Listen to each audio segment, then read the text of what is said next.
Kaip nepaslysti forminant pravaikštą? Dauguma darbdavių klausia, ką daryti, jeigu darbuotojas neatvyko į darbą visą darbo dieną pamainą.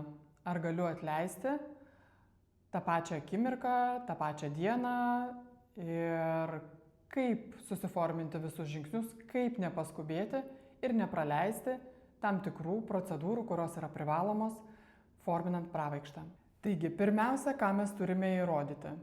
Pirmiausia, kad darbuotojas nebuvo darbe. Antra, kad darbuotojas nebuvo visą darbo dieną pamainą. Ir trečia sąlyga šitam darbo pareigų pažeidimui yra be svarbios priežasties. Taigi, apie viską iš pradžių. Pirmiausia, fiksuojame patį darbo pareigų pažeidimą. Tai yra atsakingas asmuo, tiesioginis darbuotojo vadovas, parašo tarnybinį pranešimą. Kas, kur, kada, ką padarė. Trumpai, aiškiai užsifiksuojam. Sekantis žingsnis būtų komunikacija. Susisiekime su darbuotoju. Žinoma, darbuotojas pats turėjo pagal darbo tvarkos taisyklės ne vėliau kaip valandą ar pusę valandos prieš darbo pradžią pranešti apie tai, kad jisai negali atvykti dėl tam tikrų priežasčių.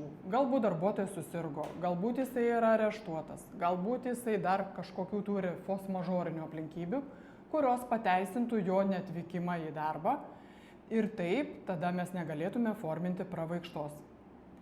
Taigi, užfiksuojame, antras žingsnis, komunikuojame su darbuotoju, skambiname, rašome elektroninius laiškus, SMS, kodėl neatvykai, kas atsitiko ir panašiai. Tai yra, parodome savo pastangas, darbdavio pastangas, atrasti darbuotoją, kas su juo atsitiko, kas jam yra.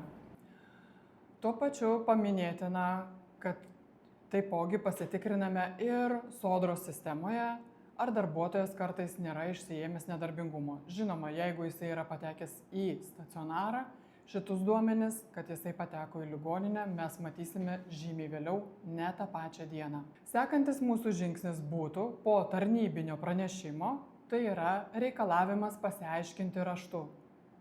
Tai yra būtinas dokumentas, nes darbuotojas ir teisiškai, ir teoriškai, ir visaip kaip kitaip, jisai turi teisę apsiginti.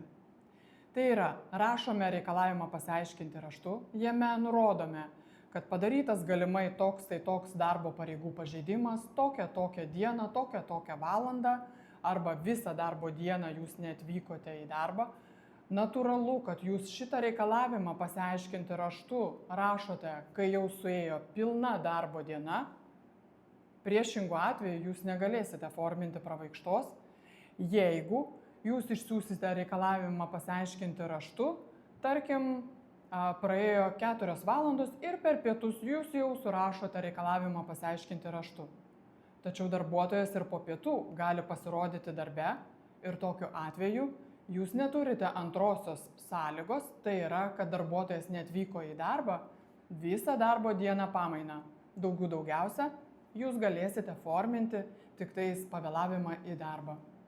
Tai yra būtų paprastas darbo pareigų pažeidimas pagal jūsų nustatytą tvarką, tai yra darbo tvarkos taisyklėse, darbo sutartyje, grafiko kažkokios tai eilutės ir panašiai. Tame pačiame reikalavime pasiaiškinti raštu nurodome ir į kokį elektroninį paštą ir iki kokios dienos, kokios valandos reikia atsiųsti ir į kokį paštą reikia atsiųsti, ar tai pateikti, atnešti į įmonę, į tam tikrą skyrių pasiaiškinimą raštu.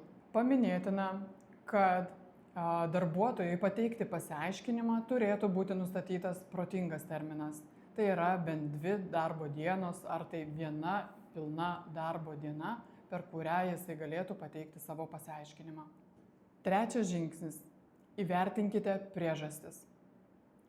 Būna įvairiausių priežasčių, kurias nurodo darbuotojai. Kartais taip gali atsitikti, kad pačio pasiaiškinimo raštu jūs ir negausite, nesulauksite ir dėl įvairiausių priežasčių. Galbūt, kaip minėjau, jisai guli ligoninėje, galbūt jisai yra areštuotas, galbūt dar kažkas su juo tokio atsitikė, kad jisai tiesiog negali susisiekti su darbdaviu. O būna taip, kad pačiame pasiaiškinime darbuotojas nurodo įvairiausias priežastis. Tarkim, negalėjau atvykti į darbą, nes patyriau traumą darbe. Tada mums turėtų išsijungti šauktukas, kad galbūt mums visiškai kitur turėtų būti fokusas ir galbūt jau reikia tirti nelaimingą atsitikimą, pranešti apie jį atitinkamais terminais. Be darbuotojo pateikto pasiaiškinimo raštu, žinoma, galima susirinkti ir kitus paaiškinimus, kitų darbuotojų, kurie gali taipogi paliudyti, kad jisai neatvyko į darbą, ar tai dar kažkokius kitus rašytinius įrodymus. Susirinkę visą bylos medžiagą, tai yra ir tarnybinį pranešimą, ir fiksavimą iš Sodros sistemos, ir pasiemam reikalavimą pasiaiškinti raštu, turime patį pasiaiškinimą raštu arba jo neturime, turime kažkokius papildomus rašytinius įrodymus ir tada jau direktorius sėdi, sprendžia ir žiūri, kokį jam sprendimą reikia priimti. Patį sprendimą darbdavys priima ir nusprendžia iš minėtų rašytinių įrodymų per 1 mėnesį laiko. Ir būtinai su šiuo sprendimu, įspėjimu, kuris gali būti parašomas, kad turi įsakymo galią, būtinai yra informuojamas pats darbuotojas. Nes pasitaiko tokiu atveju, kad darbuotojas vėliau darbo ginčų komisijoje įrodinėja, kad jisai net nežinojo, kad jisai buvo atleistas. Taigi, darbo sutartyje nurodytais kontaktais, tai yra elektroniniu paštu, jisai yra informuojamas, pridedami dokumentai, tai yra sprendimas, įspėjimas, turintis įsakymo galią, kuriuo darbuotojas yra atleidžiamas. Tik įvykdžius visus procedūrinius reikalavimus mes turėsime tinkamą, teisėtą atleidimą. Mano patarimas: neskubėkime ir susitvarkykime, dokumentuokime kiekvieną savo žingsnį, nes įrodinėjimo pareiga tenka darbdaviui.